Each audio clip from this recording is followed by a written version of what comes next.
میں امیر افضل گلزار اور آپ دیکھ رہے ہیں ڈی ایم ایم نیوز وطن عزیز میں۔ صحت کے حوالے سے جب بھی نام لیا جائے تو دل و دماغ پر بے ساختہ جو نام آتا ہے وہ بلا شبہ وادی کاغان ہی کا ہے۔ محکمہ مال کے ریکارڈ میں انگریز دور سے کاغان کو کاغان لکھا جا رہا ہے اور وادی کاغان کا پرانا نام ہی کاغان ہے۔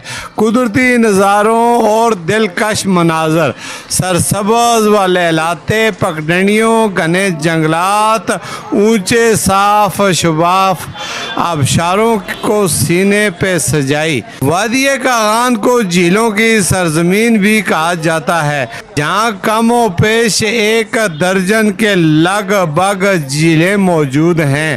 تاہم جھیل سیف الملوک، لولو سر، دودو پت سر، آنسو جھیل مشہور کہلاتی ہیں۔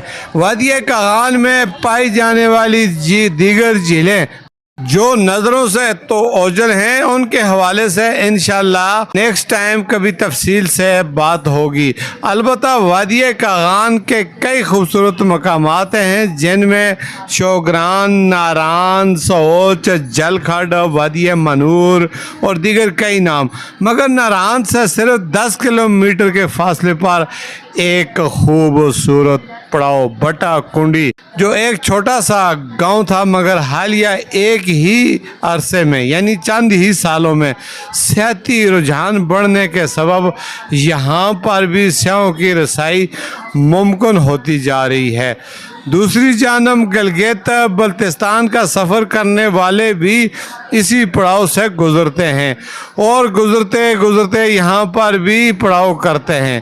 ناران سے بابو سر کی جانب 10 کلومیٹر کے فاصلے پر ایک مقام بٹا کنڈی میں قدرتی اور خوبصورت رانائیوں کا الگ ہی مزہ ہے، مگر اب بہترین ہوٹلز اور پکنک پوائنٹس اس ایریا کو جوبن دلا دیا ہے۔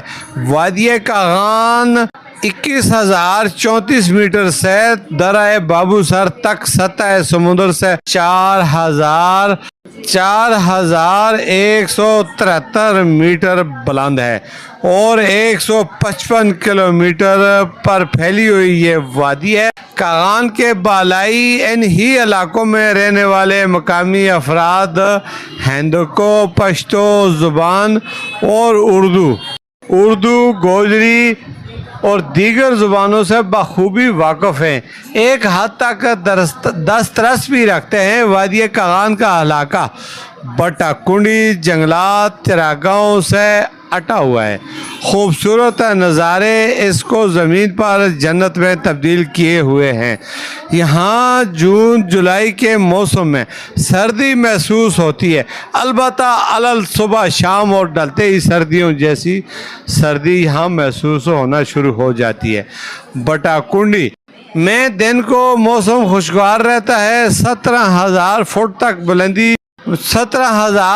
تک بلند چوٹیاں بھی یہاں پر واقع ہیں، جن میں کو مکڑا، ملکہ پربت شہرت کی حامل ہیں۔